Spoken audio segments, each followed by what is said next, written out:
State House car park, and we are here to. For housekeeping brief, ladies and gentlemen, special welcome to you all, and especially this morning, should you need further assistance. The program for this morning.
Honourable Assistant Ministers, High Commissioner of Australia to Fiji, Your Excellency John Fix, Deputy Secretary for the Ministry of Foreign Affairs, Mr. Nayasi, the Padre, Mr. Reverend Tunindau, representatives of the Australian High Commission, senior civil servants, distinguished guests, ladies and gentlemen, Mio Sambulare, and a good morning to you all.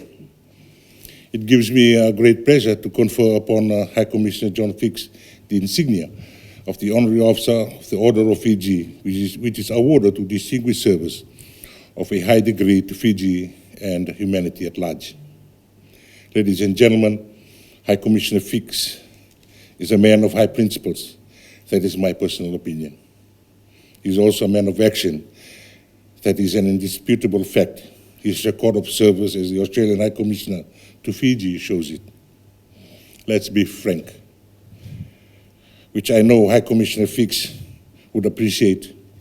When John, as he prefers to be called, first arrived to Suva in 2017 as High Commissioner, the relationship between the Fijian and Australian governments fell well short of the long-standing goodwill that existed between our peoples. The cold period of relative political separation had begun to thaw, but Fiji had no guarantees of the more equal relationship that we sought with the largest nation in our neighborhood. John never made the mistake of telling us what we wanted. He went to great lengths to truly understand the dynamics of Fijian society and politics. He did not settle at any superficial understanding of our interests. He approached his role with genuine curiosity, with the goal of genuine engagement. And that, I believe, has been the true key of his success here. That is what has made him a doer among diplomats. A cynic will tell you that a diplomat is a person who thinks twice before saying nothing.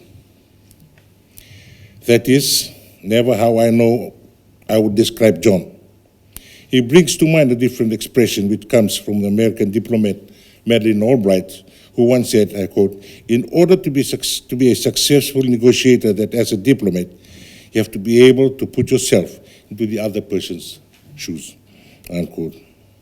Unless you understand what is motivating them, you are never able to go and figure out how to solve a particular problem. John has made it a point to understand what Fiji has sought from Australia and the world. His brand of frank openness and his limitless ability to seemingly to be everywhere at once have made him exactly the right man at exactly the right time for Fiji and Australia.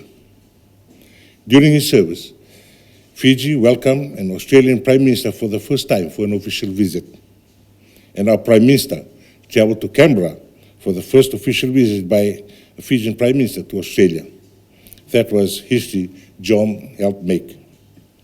We signed the Bubale Partnership to bring our peoples and nations closer together than ever. And that partnership, I am very happy and proud to say, has proved to be far more than words. When Fiji needed assistance, Australia has been there for us. During the floods and cyclones, during the pandemic, as we have sought to help our infrastructure and create more opportunities for our citizens' employment, Australia has been there for us, and we have been there for Australia when they needed us. The members of the Fiji Mbulafers can attest to this. Other milestones are also evident in the field of security and defense, with a revamped and refurbished Black Rock Peacekeeping and Humanitarian Assistance and Disaster Relief Camp, better known as Black Rock Camp. In sports, with Rugby League, Rugby Union, and Netball, to name a few. In health and medical services, particularly at the height of the COVID pandemic, Australian doctors and nurses were deployed into Fiji to offer medical services. The donation of vaccines for the pandemic and an additional $5 million donation for COVID-19 management. This helping hand extended to the field of media and human rights advocacy, amongst other many forms of assistance. Most notable contribution of the Australia towards regional solidarity was solidified at the visit of the Governor-General of Australia, with the subsequent arrival of the Australian Minister for Foreign Affairs and Australia's presence at the Pacific Islands Forum that was held in Suva last week. Ladies and gentlemen, High Commissioner John Fix has indeed outdone himself with great achievement during his tenure. So I wish to personally thank and acknowledge him for his tenacity and perseverance that has produced such magnificent contribution to Fiji and Australia's development and prosperity. Our peoples are better off for his being here in Suva, and the Pacific is stronger, and our shared future is bright. May the Almighty continue to bless Australia, Fiji, and each one of us. Thank you all. Give the insignia for the Honorary Officer of the Order of Fiji for distinguished service of a high degree to Fiji or to humanity at large, High Commissioner John Matthew Fix.